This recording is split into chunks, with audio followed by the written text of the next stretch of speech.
I see that you are dressed up as a Sith with a brand new weapon. So sophisticated, mind you. The rifles aren't really as that sophisticated, huh? Okay, look. I sense that you're still mad that Aaron's mother died. Hey! Don't you dare point that blade at me. Yeah, that's right. Pointing that blade at me is the same as pointing any of those rifles. You don't want to do that. Yeah, that's better. Okay, look. I'm sorry that you lost probably your most favorite character in the 5 to 10 minutes that she was on scene. I get it. But you can't be mad at me for it, okay? I'm only a reviewer. I'm a YouTuber. I can't be mad that an anime character died due to plot holes or plot lines. That's the director's job. So look, I'm willing to work with you, give you some help, and make you not make me feel afraid of you. Because you're my number one fan. So please, tell me, what will make you feel better?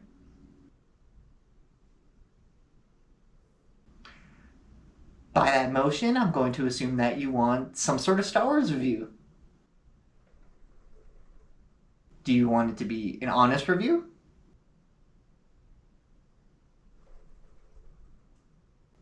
And you're not going to get mad if I say anything out of place.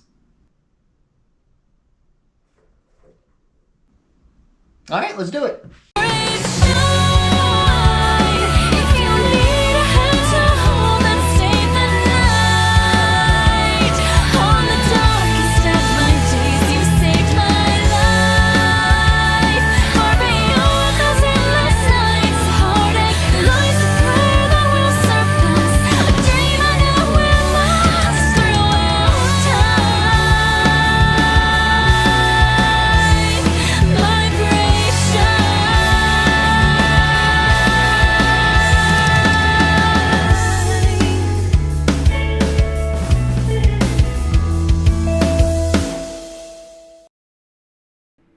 Star Wars. It's no surprise that when we think back to the original trilogy or even the prequels, we all wanted to ask the most famous question of all, whether we were a Jedi or whether we were a Sith.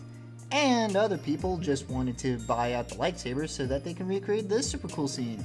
That is, of course, until people started seeing this movie and started asking themselves, do we really want to be Jedi? Now, taking a step back with episode 7, it was okay, I guess. Episode 8 then became a remake of The Empire Strikes Back, and I reviewed it. And then we get to episode 9, the last movie of the saga, The Rise of Skywalker. Was it enough to bring redemption back to Disney? I mean, the trailer enough had a very solid storyline. I mean, we were going to see a ton of action, probably the best use of the Force that I've seen in the history of ever, and by God, we were going to get a unfoldable double lightsaber. And what do we get instead? Nightmare fuel. Nightmare fuel. You can't get away from it.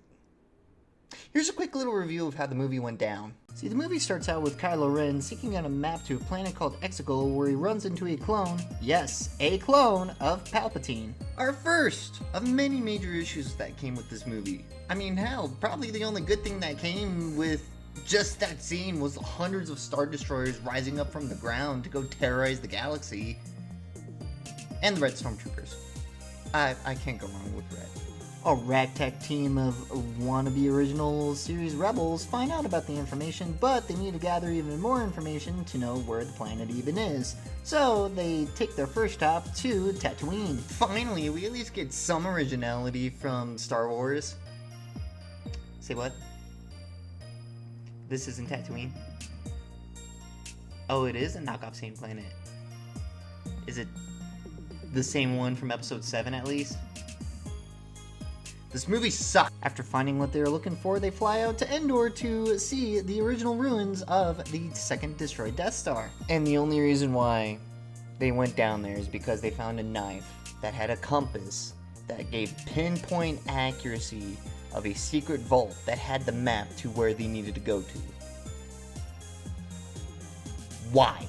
We then get another terribly choreographed lightsaber fight that would make Monty Python look like Star Wars 3. You can kill me later for that joke, but let's just simplify this whole debacle of a scene and say that Disney decided to throw in some more Mary Sue related powers because they don't want to see any death. They finally somehow get the information that they needed after it was destroyed, and the entire rebellion fleet are sent into their deaths. And then comes the Battle of Exegol, where our hundreds of Star Destroyers and probably millions of TIE Fighters were so great in number it made these starships from the Star Trek Dominion War look like a speck of dust. I know that there are millions of fans fuming right now from that statement.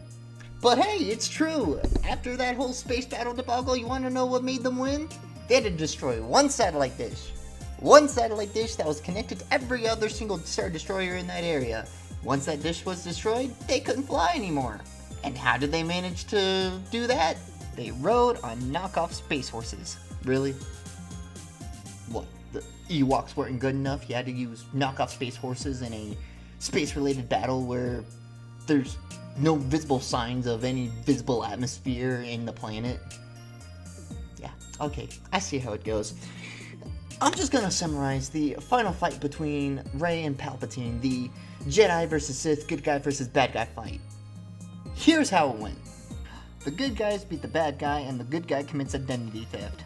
You see, because she called herself a Skywalker, even though she has no physical relation to being a Skywalker, she actually has more of a clone-related granddaughter relationship to Palpatine. I said too much.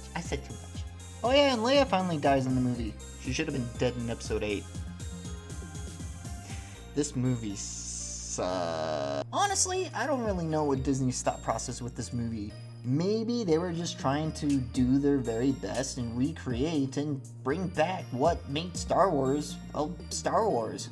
And you know, maybe they were just trying too hard, but all in all, the plot was terrible, the story was terrible, the main character of all characters was tied in to be more of a Mary Sue just because she was granddaughter of a Sith. It still doesn't make sense to me, so yeah, this movie was terrible.